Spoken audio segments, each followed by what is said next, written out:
Leo. Welcome to your November 2022 reading. I got an actual working microphone. Hopefully you guys can hear me.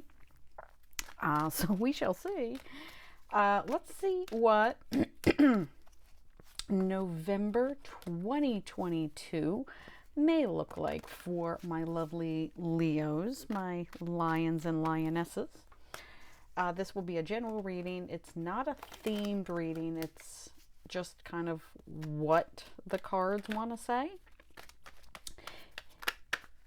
If this is a channel that you would like to support, please click that like button. Please click that subscribe button. Please comment. I love it when you guys chime in. I love to talk to you guys. That's how I knew I needed a new mic. So it's helpful. So I will do my level best to respond back as soon as I see your comments. This is not my actual job. So see if this is a channel that you would like to support. I do not do personal readings. I will never ask you for more than anything that is free. No more than a like or a subscribe or a quick comment or a share. So if somebody crosses your path saying that they are me, ignore them. It's not me. I don't have that kind of time. So as you guys know, this is not my day job. So let's get started. For those of you who are interested, I am using the Muka Tarot. Let's jump right on in. Center of the reading, the energy that's coming with you from October into November. Let's start with the Two of Pentacles. This is a card. This is my juggler. This is a card of split decision making, a bit too much unfocus. If you're focusing too much on keeping all of the ships afloat, you're not really focusing on anything besides them. So she's not paying attention to the ocean. She's not paying attention to the ships that are behind her. Everything's still upright, but it's not. It could be better managed. Let's put it that way. So please take that into consideration. If your decision-making skills are not where they should be, if you're a little bit scattered, if you're a little unfocused, please remember that you are the captains of these ships. You are the admiral. You know what's where, you know where to go, you know what to do. Just make sure that your attention is not divided. That energy is crossed with the Magician. Well, that's great energy. Whenever you see the Magician, it is the manifester. And like we were just talking about a second ago, being the captain of your own ship, that's the admiral right there. They know what each of those are. They are all aces. So they are the bringer of change. They are the Magician. They are the architect. They are the construction worker, as it were. They know the powers and the limitations of each of those aces. They know how to bring change. But it is a magician, so not everything is as it seems. You want to bear that in mind. There's a downside and things to be mindful of for all of these cards. So there are, if you're dealing with a magician, make sure you're looking at reality.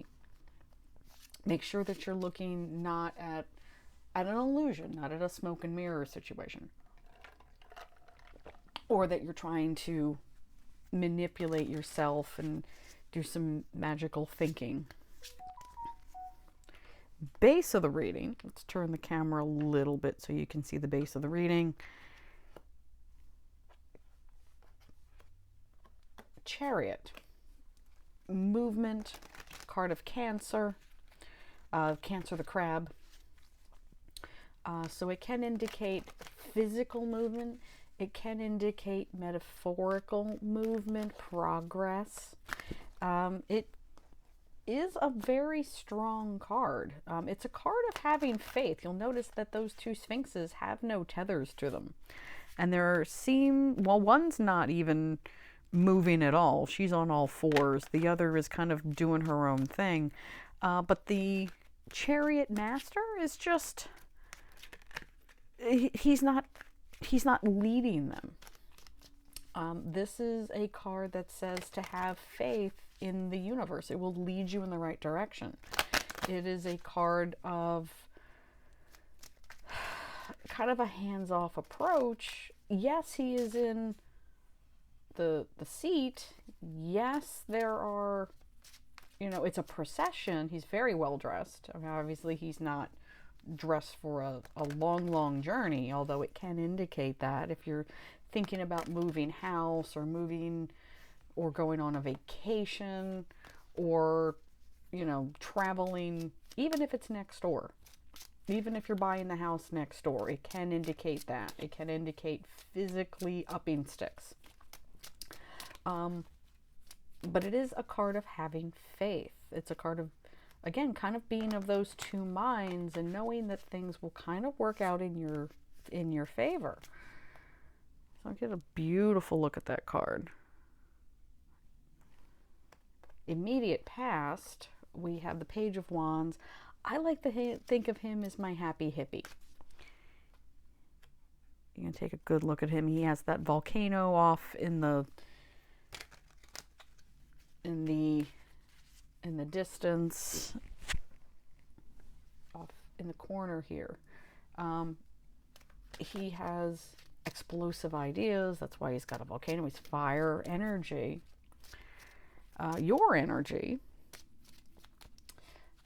But he does a ton of damage if it's not harnessed and focused. All that energy can be very destructive. He's learning. He's a kid. He's a messenger. He is bringer of earth-shaking information. He is the bringer of information that absolutely turns your world into chaos. But it's a volcano. It's not an earthquake where it keeps happening and there's aftershocks. Volcanoes tend to explode, and then once the magma settles, it hardens and it becomes very, very settled very quickly. They're very destructive. So bear that in mind, but it's in the past position. So whatever this upheaval was is in the past. So you're dealing with it. You've matured from it, as we have indicated by the Magician and our bearded charioteer. Top of the reading, we have the Tower. A lot of people are getting a lot of towers this month. This is the card of shifting sand. I think it was, who was it? Pisces, where I was calling this the false crown. So if you're having, or if you have strong Piscean placement, maybe that's one of your other signs, or if somebody you're dealing with is a Pisces or has strong placement, I was calling that the false crown. There was a lot of headgear that was very regal that was not properly placed, and that's part of this. It's a card of absolute change, absolute upheaval, but it's positive. This is a card that it's a tower that's not meant to stand for very long. It's a temporary tower. It is a card of vanity. It's all facade. There's no structure to this. So you want to look at it that way. The Tower is a card of boundaries, essentially. The people that are falling from it, they saw the signs. They saw that big crack. They saw all the little cracks in the foundation. They know they're up on a craggy cliff. That's not a safe place to be, but it's a point of status. It's a point of elevatedness. And they liked being up there, and they liked maybe riding your coattails, and they liked the vantage point and the perks of it. But when things go sideways, they get real upset. When you start telling them no, they get really upset. It's a card of people taking advantage of unclear boundaries. She has a little crown herself there. Hopefully you guys can see that. So it's a card of vanity. And it's not on safe ground. It's not on solid ground. But that's good, because that falseness, that fake, that faux attitude is being revealed. You don't need people like this in your life, and let them fall away. You don't need a facade in your life. Let it fall to the wayside. All right, so I'll let that go. So all of that kind of fake attitude is getting revealed for you, Leo. All right, immediate future. Seven of Swords. This is a card of having, biting off more than you can chew. It's a card of knowing your limits. Obviously, he has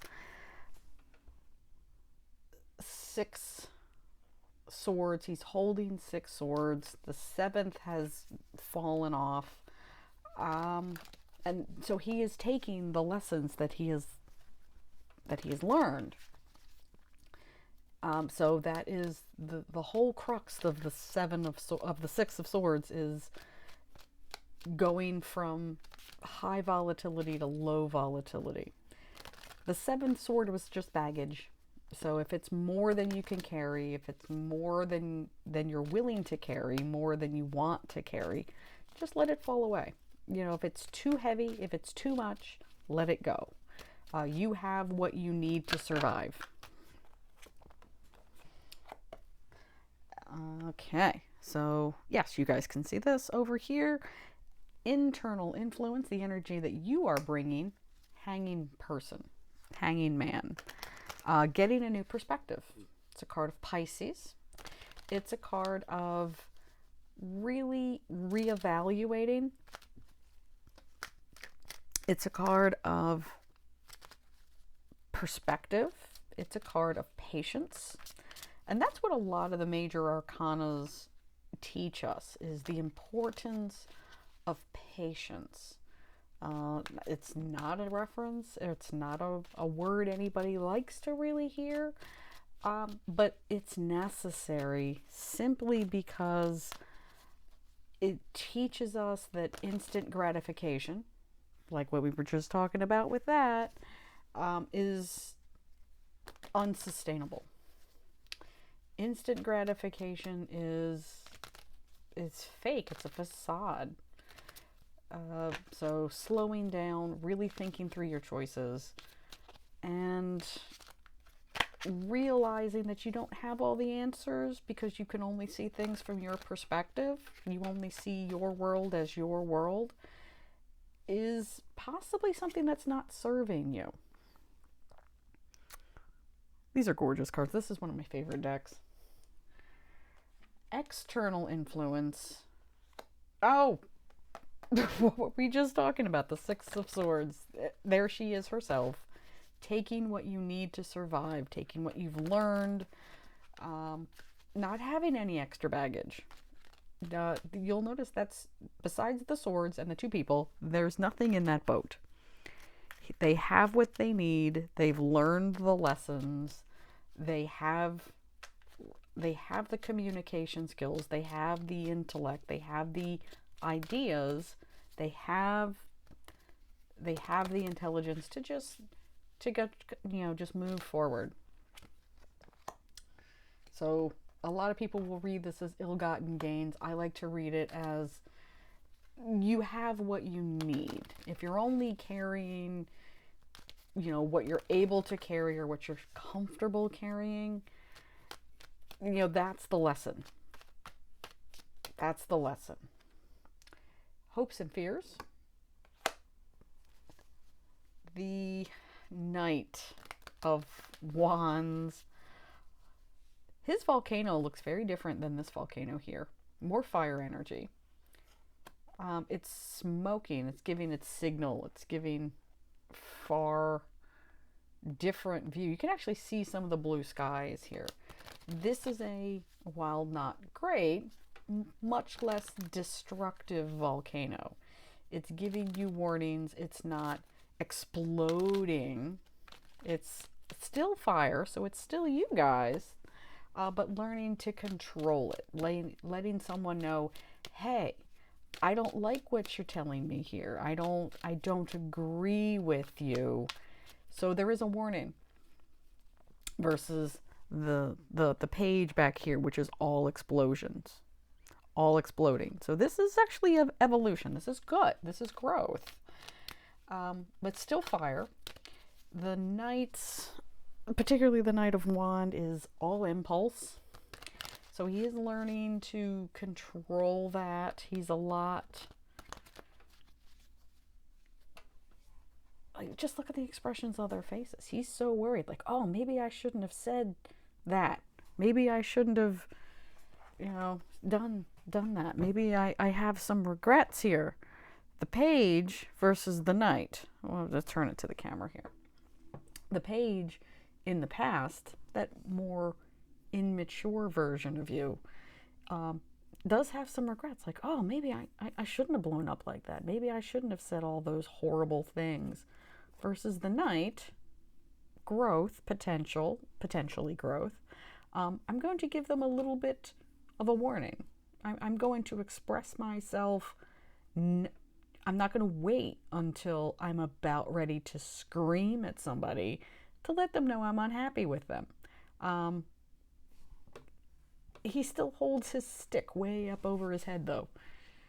So he's still in a hurry. He's still got all that fire, but he's using it differently. Okay? I hope that makes sense, Leo. Hopefully you're getting what I'm trying to explain to you. Overall outcome, victory, more wands energy. This is fame, fortune, all that good stuff I know you lions and lionesses love. But it's earned. It is a victory after action. It's accolades. I just want you to know to be fair to yourselves mostly. Be fair to those around you. Be mindful. Just because you're the one mounted on the horse doesn't mean there are people that are less important than you. I will leave it there, Leos. I hope you have a wonderful November. For those of you in the United States, happy Thanksgiving. For those of you who are service people, thank you for your service. I am reading in the very, very tail end of September, and this will be a reading up on the 1st of October, but it is a November reading. Be mindful that some of these energies may shift around per the calendar. Time is fluid. They may start a little earlier. They may end a little bit later. But just be mindful. Please leave a like if this is a reading that resonated with you. Please let me know what you think of the new mic. See if it's working. See if you can hear me a little bit better. And I will see you next month. Bye, Leos.